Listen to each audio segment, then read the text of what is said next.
Now it's time for the pinchy hook. Okay. I'm about to tell you about emotional dysregulation. I'm sorry. This is serious. It's not funny. Stop laughing. So, Leanna, if you were...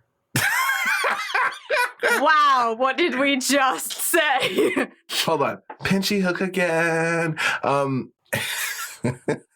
This is good. She's going to have a lot to choose from here. Oh, my God. Okay, no. If I were to pinch you, which I'm not going to do, especially as we're recording this on video too, you might go, ouch, why did you pinch me? Mm-hmm. If you pinch me, I'm going to like... laugh, apparently. No, Get it together, Mike. Okay, my point is this.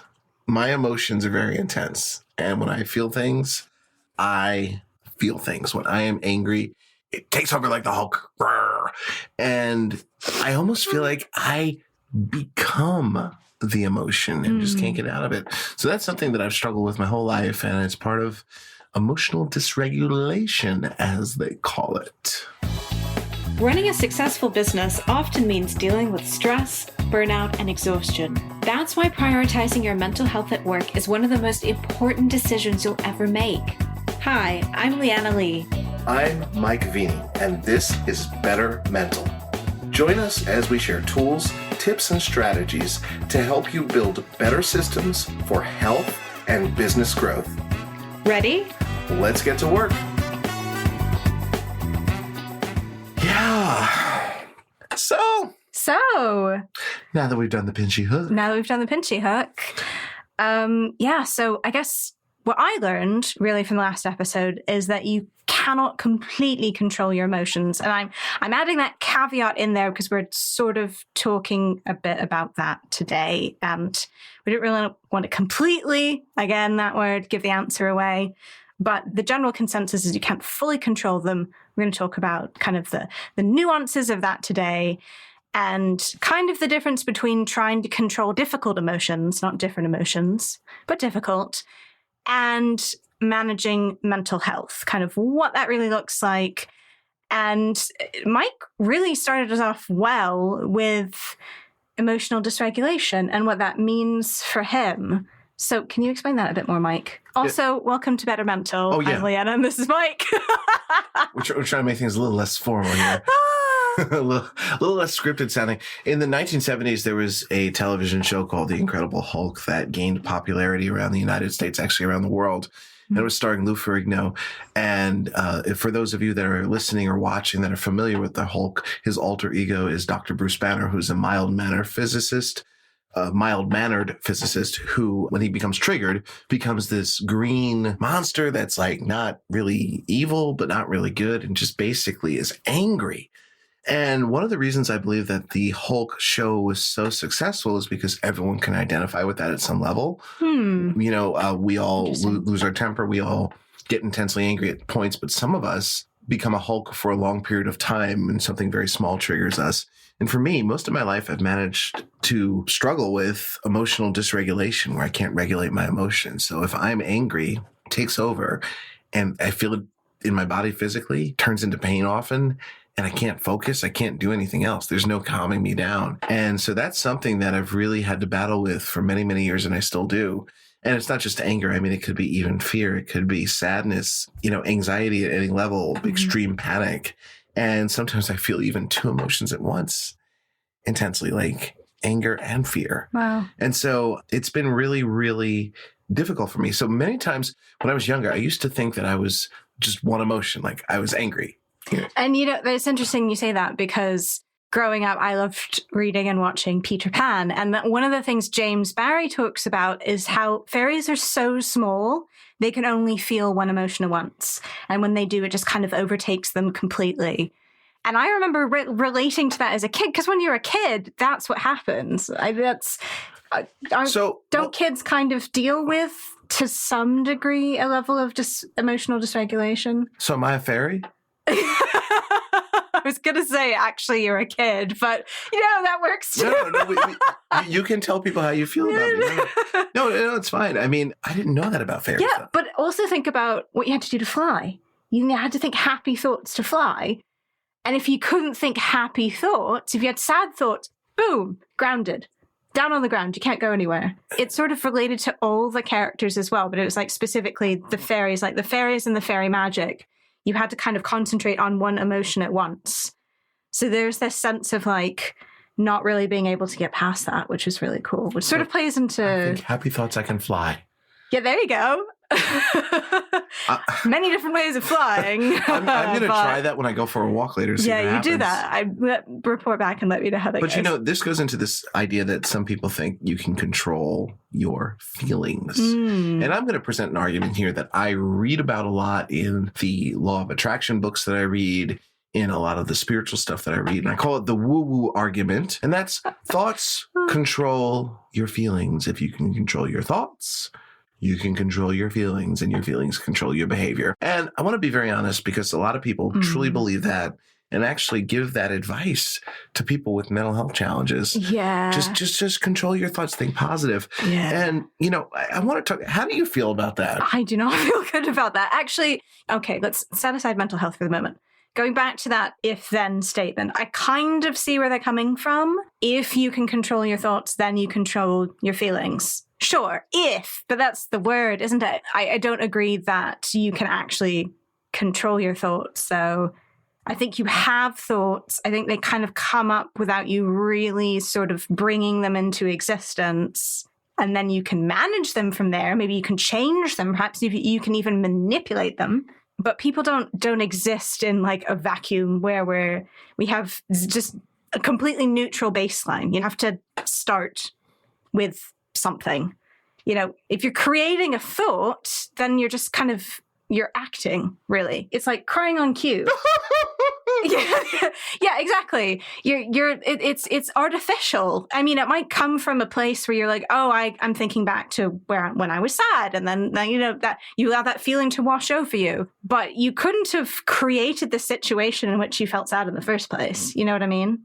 Interesting. I don't know. That's maybe I'm not. So hypothetically, if I say to you hibachi right now, what do you think about? Delicious meat. Okay. Yeah. We're going for hibachi later, so I'm really excited. Right. So, and so you're saying we can change an emotion, but you've got to start with what's there.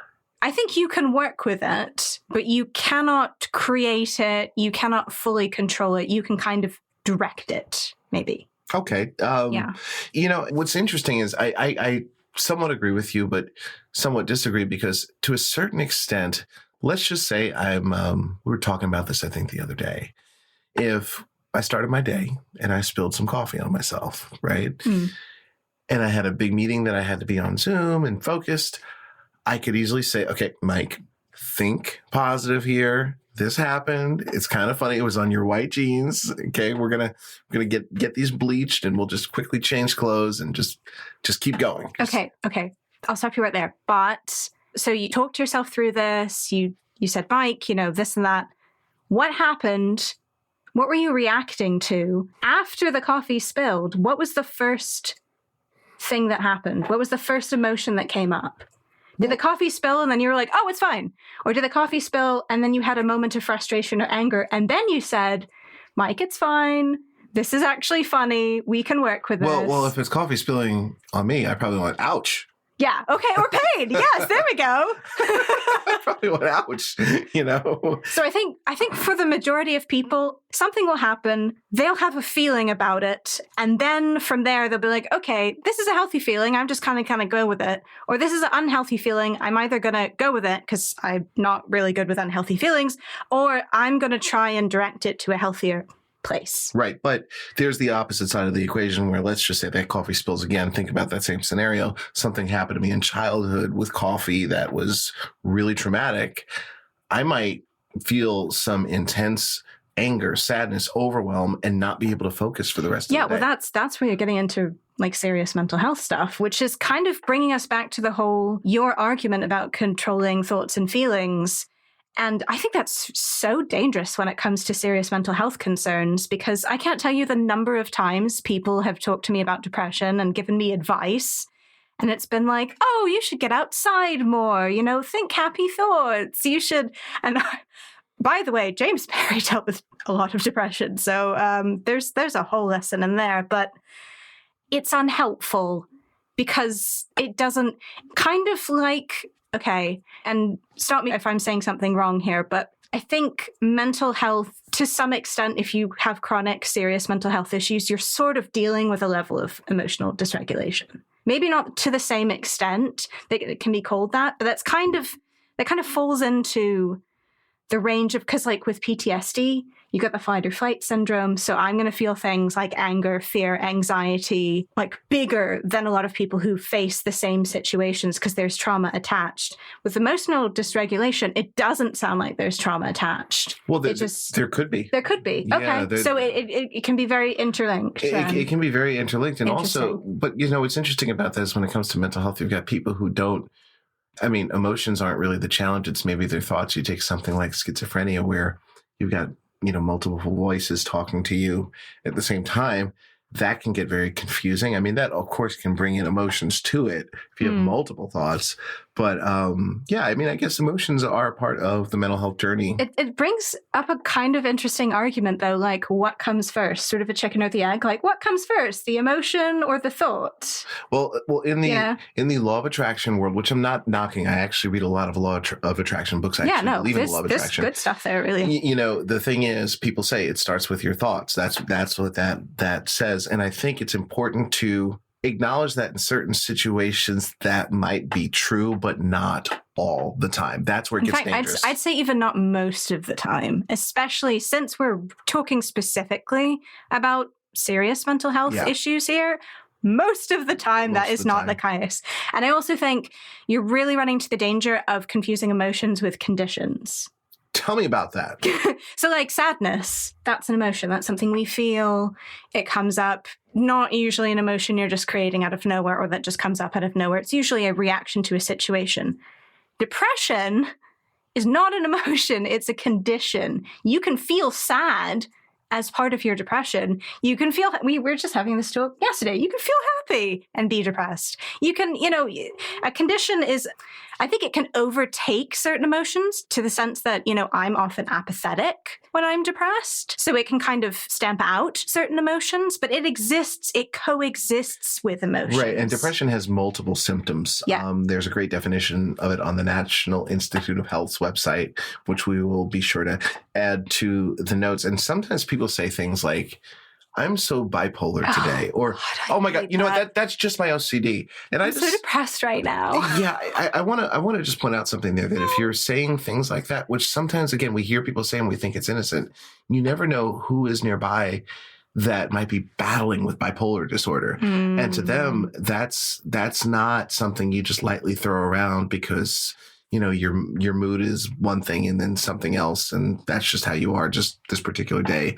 The other thing is with OCD, many of us are very specific or anal or whatever we want to say about certain things, but that doesn't mean you've been diagnosed with OCD like I have, where you get to the point you cannot focus and do anything because you're obsessing to the point of just pain. Oh, yeah. And people will say, I'm so OCD or that's so OCD or whatever. So it's really important. So here's what you can do to start with what's there. We can basically measure things, right? That's a big thing that's going to be coming up a lot this season. Lots of measuring this season. How do you measure stuff?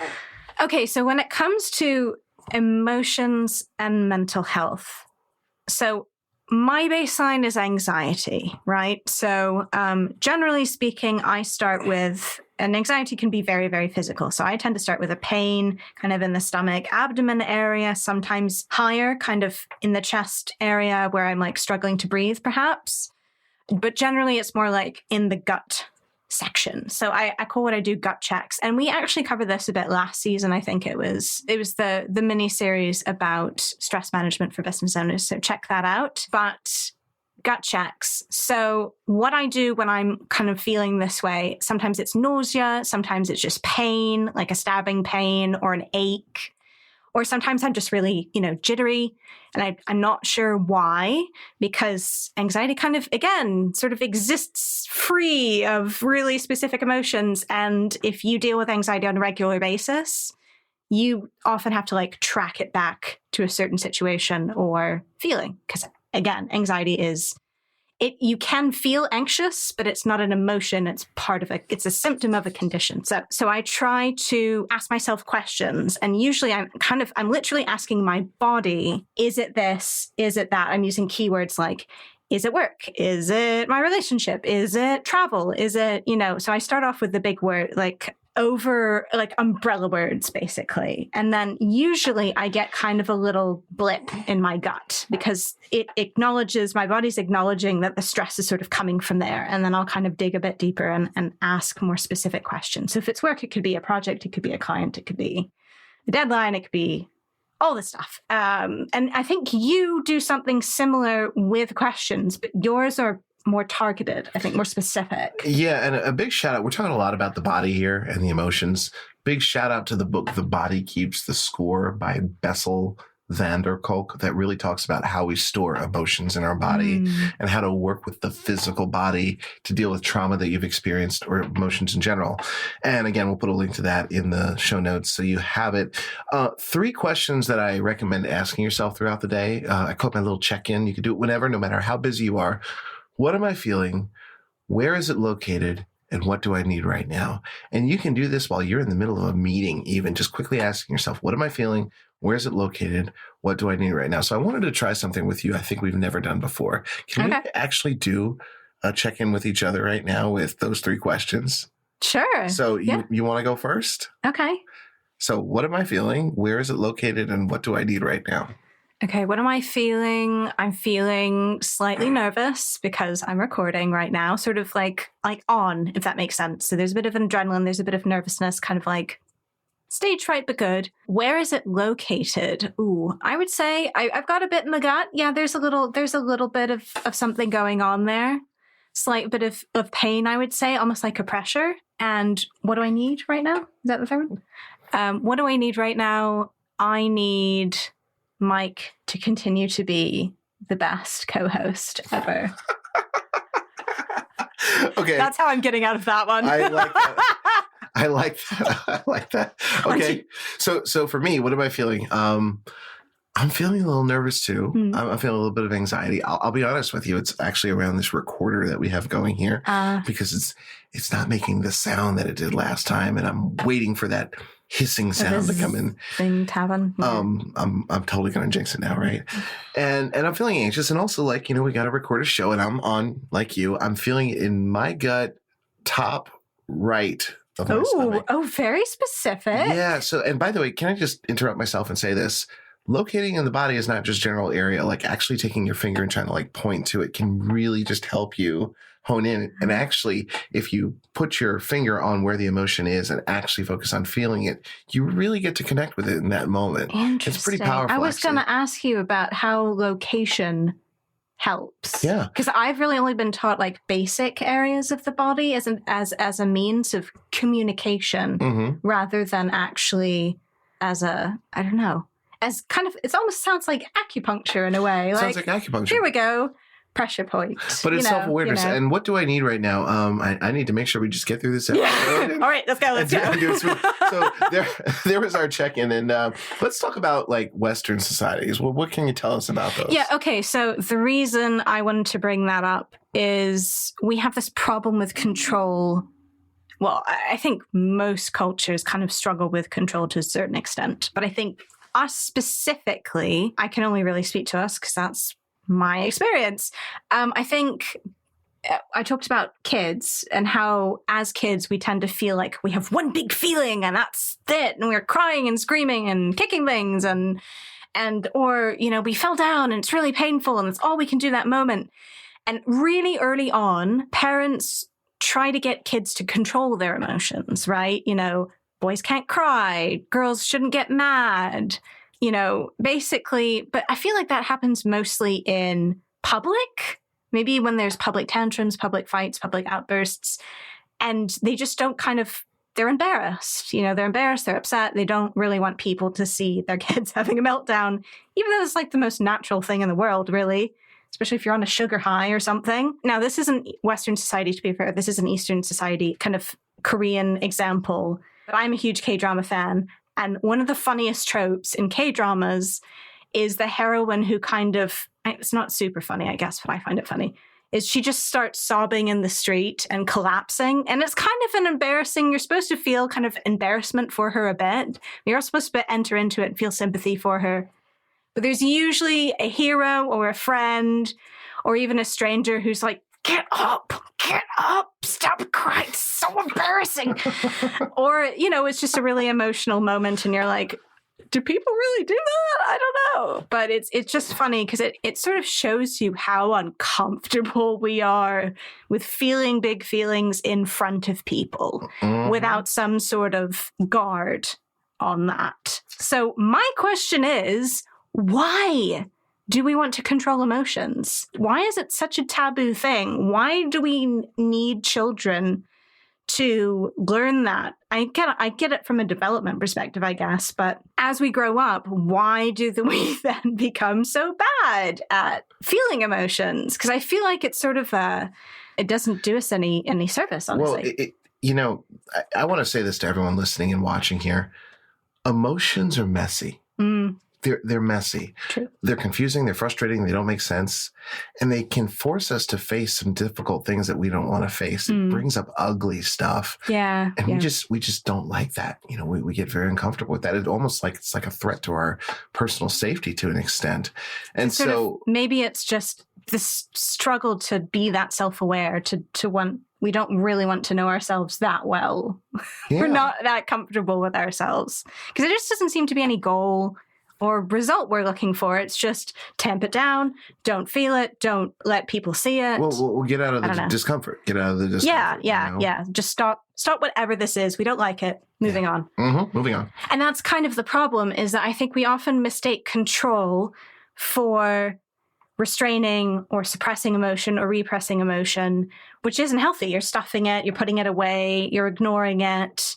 You're basically letting it sit and fester and then come at you with a vengeance later through trauma or, other unpleasant. But whoa, hold on. I disagree with you completely. Okay. Because I compartmentalize. You I can't even say it. I can compartmentalize. Okay. No, I really can't. Tell me about that, Mike. I really can't. I definitely can't. Hold on. Actually, let me just say this, because a lot of you might be thinking I just compartmentalize. Then I say, why are you listening to this episode if you can compartmentalize? Actually, none of us really can. We think we can, but we can't. If you try to stuff it away and say, I'm just not going to deal with it and move on, it will always be there. And kind of like a movie. I don't know if you've ever seen a movie where an adventure movie where at the beginning, maybe they're on a trail going somewhere or a journey and they open a door and see some snakes behind the door and then they quickly close it.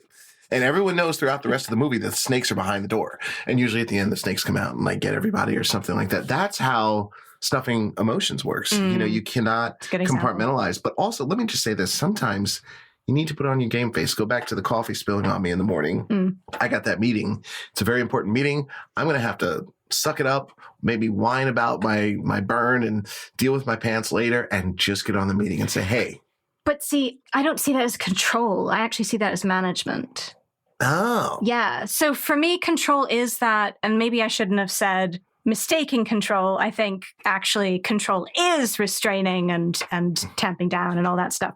But I think if you're feeling the thing and you're like, I can't do this right now, but later I will blank, that's management. Because to me, control doesn't really come with a plan. It's just kind of, I'm going to deal with this now. And I don't know what's going to come next. I don't have a next step for this. Management, you know what's coming next. You have a system worked out towards a healthy ending. You're going to work on it in a bit, maybe not now, but you're not ignoring it. You're not tamping it down. You're not setting it aside. You're saying, you know what, give me a moment. I will be right back to deal with this. And to me, that is what management is. It's all about following steps and working through a process.